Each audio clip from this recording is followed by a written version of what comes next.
안녕하세요. 한수모의고사 3회 문학 해설 강의를 시작하도록 하겠습니다. 자, 22번에서 26번은 현대 소설과 이재수의 난이라는 이 현기영 원작으로 만든 시나리오예요. 그러니까 이제 영화 시나리오와 그 변방에 우짖는 새라는 소설을 같이 놓고 이제 두 가지를 놓고 이제 비교하면서 푸는 문제들이 나오죠. 요즘 유행하는 그런 유형이죠. 지문 유형이. 27번에서 30번은 고전소설, 홍지팥지전. 우리가 그 이번 수능특강에 나온 홍지팥지전이 홍지팥지전의 후반부가 나왔죠. 잔혹동화.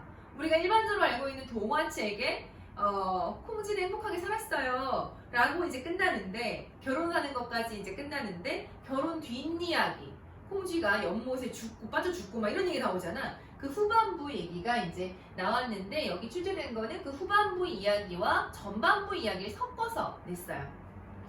40번에서 42번은 이제 흰 부추꽃으로, 이게 이제 그 실제 수록 작품이죠. 이 작품과 송찬호의 구두라는 작품도 좀 중요한 작품인데요. 같이 이제 문제를 출제했고요. 43번에서 45번은 만원사 답. 네, 이 작품도 중요한 작품이죠. 만원사 답. 만원사하고 만원사 답. 이제 그 차이점이나 이런 것들도 좀 생각하면서 우리가 보면 좋을 것 같아요. 자, 22번에서 26번. 변방에 우짖는 새라는 이 작품은 이 변방이 어디를 뜻하냐면 제주도를 뜻해요.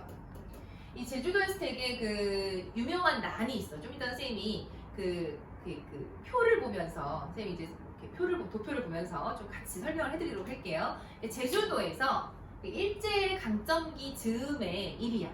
일제강점기 즈음의 일인데, 제주도에서 우짖는 새라는 거는 이제 고통당하는 민중을 이야기하겠지. 그럼 무엇에 고통을 당하느냐?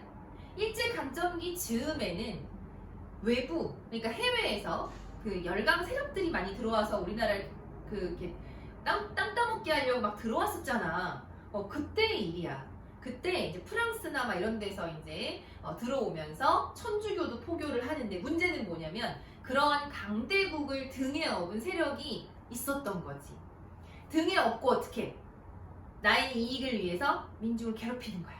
네, 그런 모습들이 이제 드러나니까 그런 대립적인 요소들이나 이런 것들 좀 같이 보면서 보면 좋을 것 같아요. 자, 이재수의 난. 그러니까 이제 변방에 우짖는 새라는 거는 그 당시에 난이 두 개가 있는데, 방성칠의 난하고 이재수의 난이 있었어. 그 두 가지가 여긴 다 드러나고요. 여긴 제목 자체가 이재수의 난이죠. 그래서 두 개를 비교해가면서 푸는 문제입니다. 자, 그럼 우리 소설을 한번 보면서 좀 판단을 해볼게요. 일단 소설을 볼 때는 우리가 무엇을 잘 봐야 되느냐. 처음에 이 줄거리 나온 부분 잘 봐야 인물 간의 관계라든가 어떤 그런 걸 좀 체킹하면서 갈 수가 있죠. 이거 놓치면 안 돼요. 앞부분 줄거리가 여기 나왔다는 거는 이게 중요 어떤 그 핵심 체크포인트가 되는 거야. 상무사의 회민들은 오자수를 장두로 추대하여 천주교인들의 횡포에 맞서던 중. 그랬으니까 여기가 뭐예요? 세모겠죠. 그럼 상무사의 회민들이라고 하는 건 얘네랑 맞서는 거니까, 횡포를 부리는 얘네랑 맞서는 거니까 요 동그라미죠. 오좌수를 장두로 추대하여. 장두로 추대하여니까 장두라는 건 좀 높은 직책인가 봐요. 교당의 기습을 받게 된다. 교당이라는 건 이 천주교인들의 횡포를 부리던 일부 천주교인들이 있었던 거야. 그들의 기습을 받게 된다. 그날 밤. 자, 우리 소설에서 중요한 것이 무엇이냐? 시간이나 공간이 나오면 네모를 쳐주세요. 그리고 인물이 나오면 동그라미 쳐주시고, 새로운 인물이 나오거나 그럼 중요 사건이기 때문에 체킹을 해주시고, 그 다음에 이들이 일으키는 어떤 사건이나 이런 주요 사건들을 가로치거나 밑줄을 치거나 표시를 해주세요. 여러분이 알 수 있는 좀 쉬운 기호가 더 좋죠? 가로를 치거나 밑줄을 치거나. 그 다음 그 인물이 그 사건에 대한 마음의 반응, 이걸 뭐라고 불러? 심리라고 부르는 거야. 그런데 이 심리라고 하는 건 너희가 어떤 그 문제를, 지문을 독해를 할 때 근거가 없으면 심리를 이상하게 파악하는 경우가 많아. 왜냐면 내가 읽다가 이상하게 이렇게 왜곡해서 생각을 하는 거지. 그럼 그걸 벗어나는 방법은 무엇이냐? 아주 쉽지. 지문에 심리와 관련된 그 내용이, 서술이 나오면 밑줄을 그시면 돼요. 뭐 슬프다, 분노한다, 뭐 이런 거 있잖아. 그런 나오면 밑줄을 긋는 거야. 또는 뭐 문을 꽝 닫고 나간다, 뭐 이런 거 있잖아. 그럼 그거 심리 나타내는 거잖아요.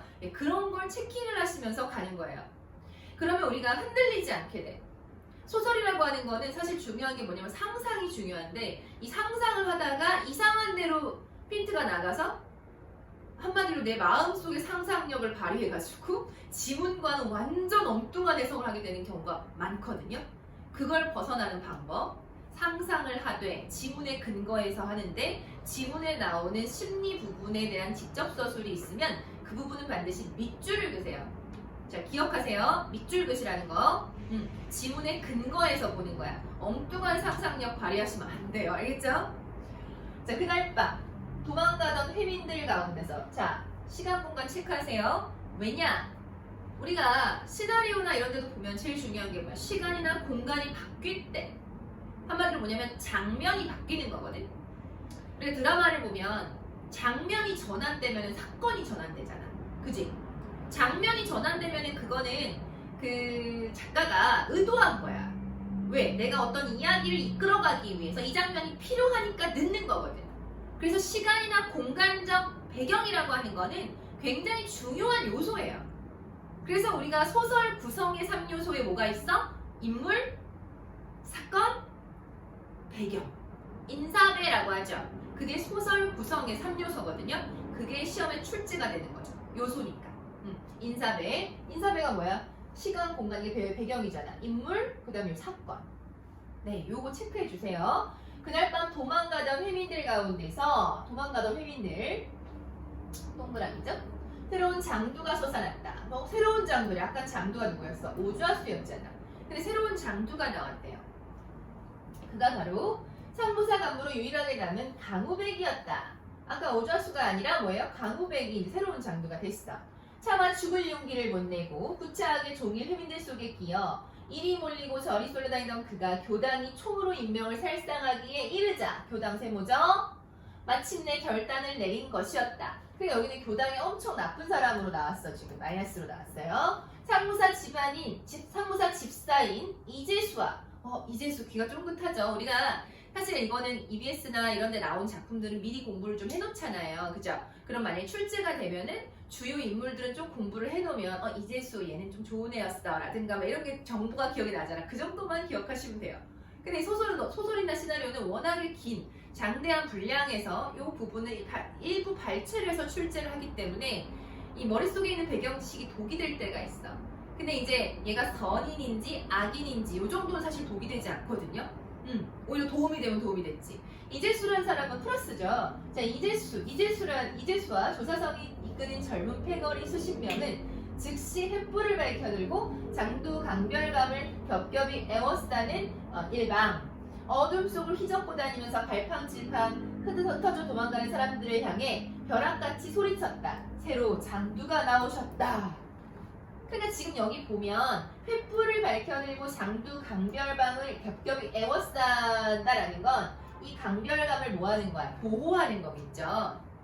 자, 중략. 모두들 송구스러워 머리를 조아리는데 자, 강별감이 이번엔 목소리를 가라앉혀 은근히 호소하기를 강별감이 은근히 호소하기를 그러니 장두가 둘이 필요합니다. 동진을 내가 맡는다 하고 서진을 맡을 장두는 여러분 중에서 나와 주셔야 합니다.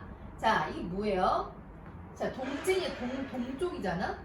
서쪽이잖아. 그러니까 이 장두는 또 여러분 중에서 새로 하나 뽑아야 된다 이런 얘기지?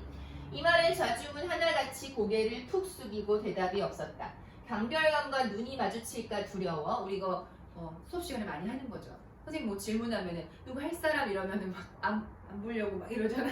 지금 그 장면이죠. 두려워 감히 낯을 못 들고 한숨만 꺼질 듯 몰아쉬었다. 얼마가 난스러운 침묵이 흐르는데 강별감 뒤에 있던 이재수가 불쑥 나왔다. 키는 작달막 하나 가슴팍이 떡 벌어진 게 여간 다부진 몸매가 아니었다. 벨가멀은 소희는 어떠할까? 이거 뭐예요? 그 유명한 제주도 사투리죠. 네. 자, 제주도 사투리 쓰면 어때요? 사투리 쓰면 생동감, 사실감 이런 것들이 드러나죠.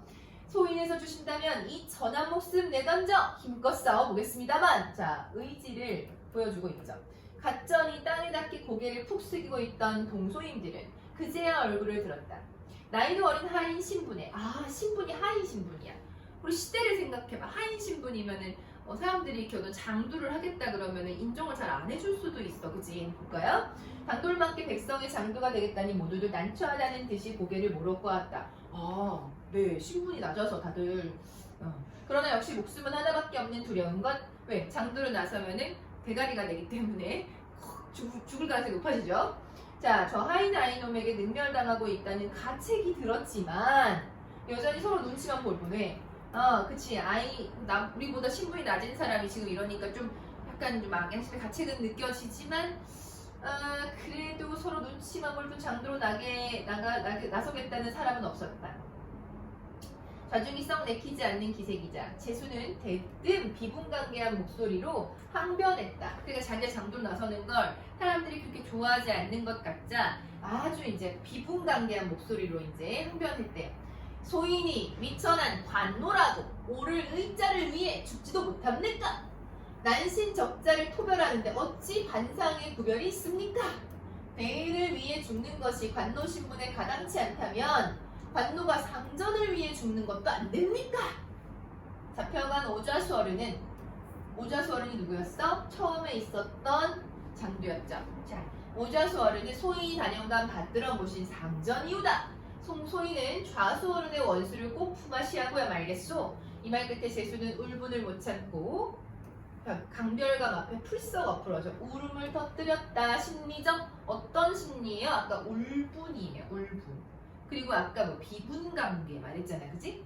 장도어른 소인의 천한 목숨 바쳐 올리니 부디 거두어 저 불쌍한 백성을 위하여 재단의 희생물로 삼아 주십소. 좌중은 일시에 숙여대졌다. 모두들 재수의 조리 있는 언변에 놀랐다. 심리 오죽 땀차고 영령했으면 군수가 통인으로 되렸을까? 오죽 용력이 뛰어나면 상부사 집사가 되었을까? 모두들 감복하여. 자, 이런 심리들 체크하세요. 이제 인정합니다. 아까는 인정하지 않았잖아요. 근데 인정하고 있어. 입꼬리가 위로 휘어지게 입을 굳게 다물고 있던 강별감이 갑자기 자리차고 일어났다. 강별감이 갑자기 자리차고 일어났어. 여러분, 돌이켜 생각하니 과연 그렇소. 이번 거사는 다름 아닌 의병을 일으킴에 있은즉 민이라는 달리 반드시 용령이 뛰어나고 날랜 장두가 나와야 하겠소. 유림을 득표해서 내가 나섰으니 다른 장두는 이 용맹스러운 젊은이를 내세우기 좋을 듯하오. 이 청년은 이번 민의 집사로서 크게 활약했던가 내 보기에 능히 장두에 갚할 만한 인물이요. 자, 어떻소? 상무사 집사 이재수를 장두에 추대합시다. 자, 뭐합니까? 인정하고 있죠. 좋소! 모두들 흔쾌히 승낙하면서 흔쾌히 승낙 심리 요란하게 박수를 쳤다. 자, 그 다음 이제 나로 볼까요? 씬 28 마당. 자, 공간적 배경 중요달점 마당. 방 안의 모습을 보다가 고개를 돌리는 양베드로. 양베드로. 이거 천주교죠? 지금 그죠? 아까 대립각을 세우던 천주님의 가르침이 경천애인과 통한다던 건 자네 입으로 했던 말 아닌가? 경천애인, 하늘을 공경하고 사람 사랑하는 거. 근데 강우배기가 누구야? 강우배기 아까 여기 각별감 얘기하는 거죠? 경천애인 좋아하네? 저 갈등이 이제 있네요. 성과 속은 분리되어 있으니 속셈이 더러움에 물들지 않게 자신을 닦으라는 말도 다 헛것이구만. 그게 무슨 얘기죠? 속세의 더러움에 너희는 물들었어 뭐 이런 건가? 그죠? 대체 뭐 때문에 이렇게 틀어졌는가? 성교소에 빌붙어 있는 그놈들! 그러니까 여기 이제 대립각을 세우는 사람들이겠죠? 그 교인이라는 것들이 마음대로 옷까지 만들어 놓고 허구한 날 무고한 사람을 가두고 제멋대로 돈을 징수하고 자 세금을 그렇게 막 징수하고 이게 무슨 이 나라엔 법도 없다던가 그야 몇몇이 봉쇄관 마름 노릇하며 몇몇이 봉쇄관 마름 노릇 즉 무슨 얘기냐면 천주교의 그 일부 교인들이 이렇게 한 거라는 거지. 봉쇄관, 세금을 걷는 그런 사람이고 마름이라는 건 지주 아래에서 밑에 이제 소작인들을 관리하는 사람을 하는 건데 사실 이 사람들이 이제 그 어떤 하수인 역할을 하면서 굉장히 그 괴롭히던 계층이죠. 이 마름 이런 거. 박하게 한다는 건 알고 있지만 그게 어째 교당 잘못이겠나. 그 사람들 잘못이 천주교 교당 잘못은 아니지 않냐라고 양 베드로가 얘기하는 거죠.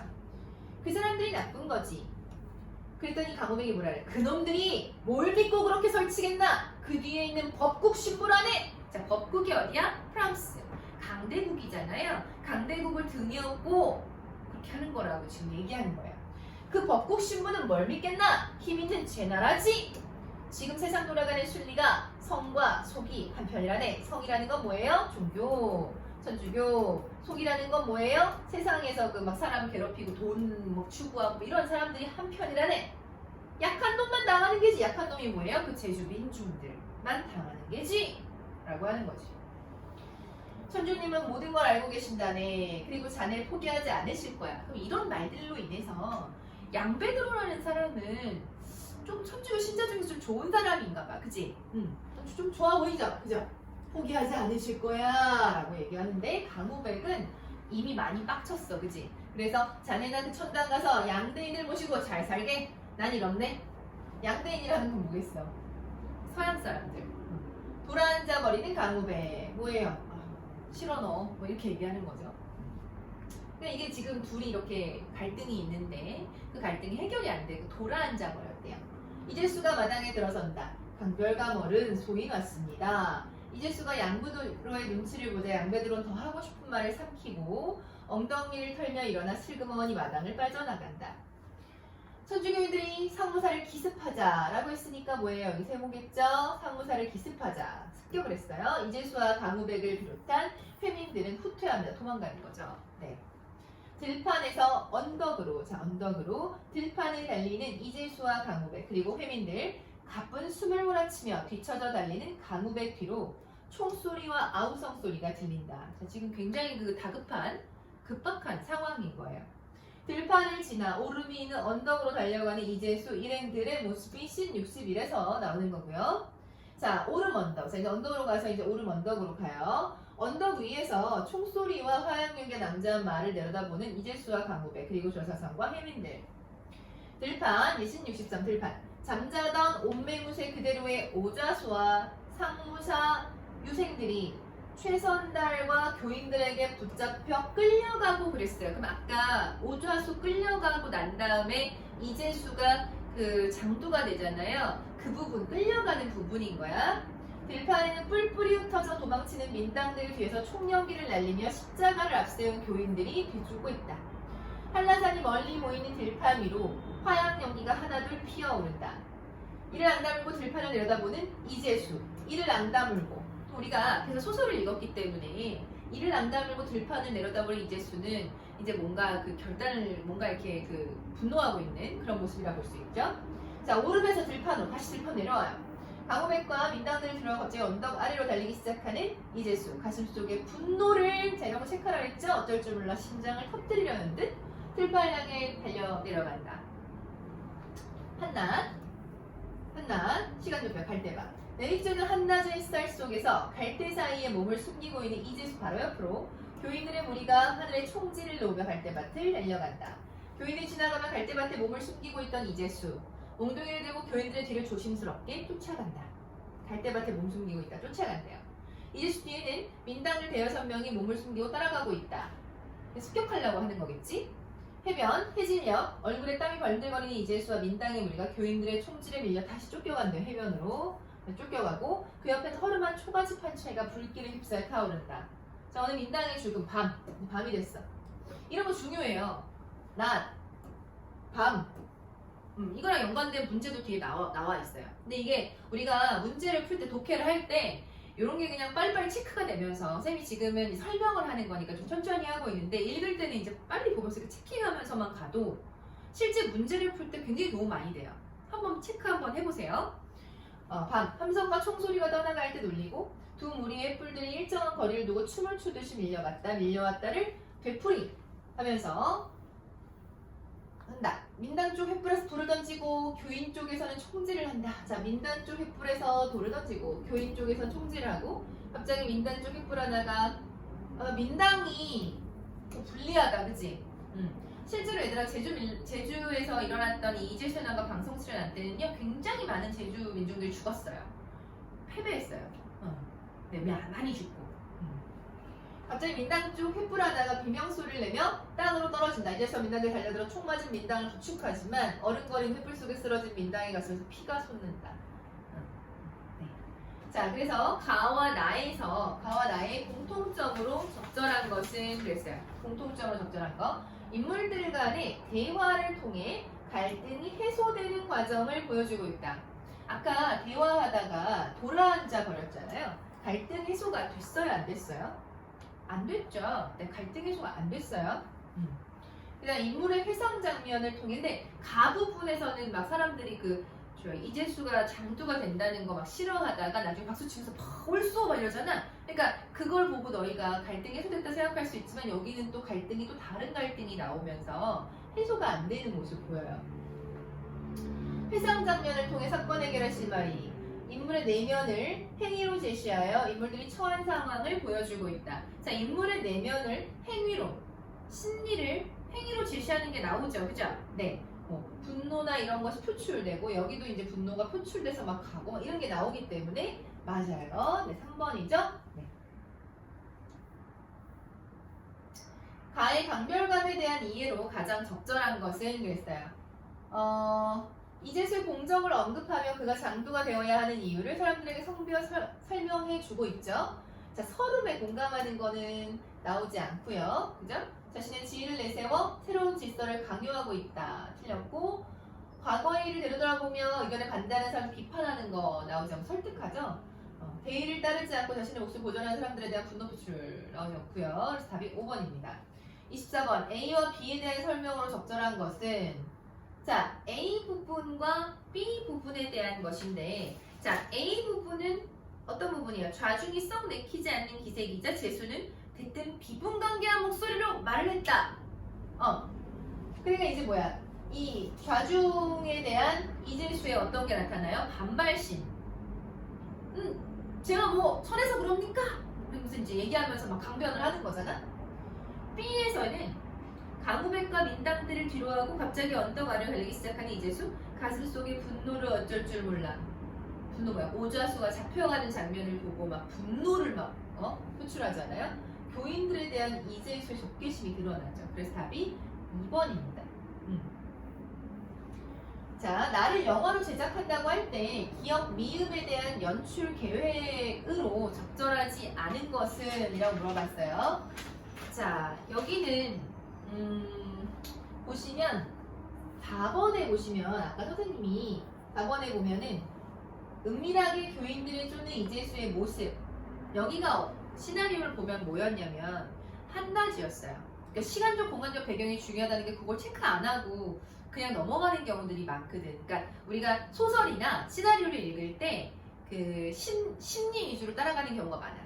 흐름을 눈으로 이렇게 따라갈 때 행동이나 심리 위주로. 근데 그게 아니라 시간이나 공간도 중요하다는 거지. 그 부분이 문제에 이렇게 나온다는 거야. 근데 희미한 달빛 아니죠. 왜? 낮이었거든. 시간적 배경이. 틀렸죠? 보기를 바탕으로 가와 나를 이해한 내용으로 적절하지 않은 것은 그랬어요. 보기를 보세요. 19세기 말 제주도에는 천주교가 프랑스의 비호를 받으며 득세하였다. 일부 교인들은 세금 징수를 담당하는 봉쇄관과 결탁하여서 제주도민들을 수탈하는 등의 횡포를 일삼았다. 이에 상부사를 조직한 유생들은 교인들에게 저항하는 밀란을 일으켰는데 이를 이재수의 난이라 한다. 밀란이 진압된 후 프랑스 정부는 천주교 신부들을 비롯한 교인들의 죽음에 대해 강력히 항의하였고 우리 정부는 밀란의 주동자들을 처형하였다. 그게 진짜 완전 민중들만 굉장히 힘든 그런 상황이었던 거죠. 그래서 이 상황을 드러내는 게 이제 자 여기를 좀 보면 변방의 요진세라는 이 작품은 1장 제주 백성의 소단사가 나와요. 제주 백성의 소단사 프롤로그라고 볼 수 있어. 2장에서 3장은 이제 유배 상황, 4장에서 8장이 방성칠의 난, 9장에서 16장이 이재수의 난이에요. 방성칠의 난이 어디냐면, 자, 방성칠의 난은 여기야, 1898년 여기에요. 이재수의 난은 1901년이에요. 자, 그 다음에 뭐야? 1905년이 바로 을사조약이에요. 그러니까 이 전에 을사조 1905년에 그 을사조약을 맺으면서부터는 외교권을 박탈당하고 일본의 휘하로 들어간단 말이에요. 우리나라가. 그러니까 그 전에 을사조약 맺기 전에 직전에는 외부 세력들 프랑스나 강대국들이 우리나라를 땅 따먹게 하려고 막 들어오는 상황이었어요. 그러니까 이때가 그 천주교 그 프랑스를 등에 업은 천주교 교인들 뭐 이런 말이 여기가 배경이기 때문에 그런 거야. 일제강점기 들어가기 직전에 강대국들이 우리나라를 굉장히 괴롭히던 그때예요. 그래서 이때 방성칠해난 그러니까 이때가 이제 근대 그 가보개혁 이후고 막 이래가지고 막 막 개화의 물결이 막 오면서 막 우리나라가 굉장히 변화의 시기에 들어가던 그 시기야. 가보개혁 있고 그 뒤니까. 이게 뭐냐? 세금 건합. 세금 건합. 그러니까 이 부분이 이 난이 뭐 때문에 일어났느냐? 세금 건합. 세금을 납부하는 걸 거부하는 거야. 제주 목사 이병휘 나쁜 놈. 봉쇄관이었던 강봉헌 나쁜 놈이에요. 네. 그래서 이게 다 연관이 있는 방성칠의 난과 이재수의 난과 연관이 있는 나쁜 놈들인 거지. 방성칠의 난, 여기 이재수의 난이라고 볼 수 있어요. 자, 그래서 이제 우리 다시 문제로 가면 가의 횃불을 밝혀들고 장두 강별감을 겹겹이 에워싸는 장면을 통해서 천주교인의 존경으로 위기에 처한 강백의 모습 아니지 이거 지키는 거죠 이 사람들이 이걸 이렇게 글자 위주로만 가지 말고 내용을 좀 몰입해서 읽어주면 사실 이거는 어렵지 않게 풀 수 있는 그런 문제였습니다.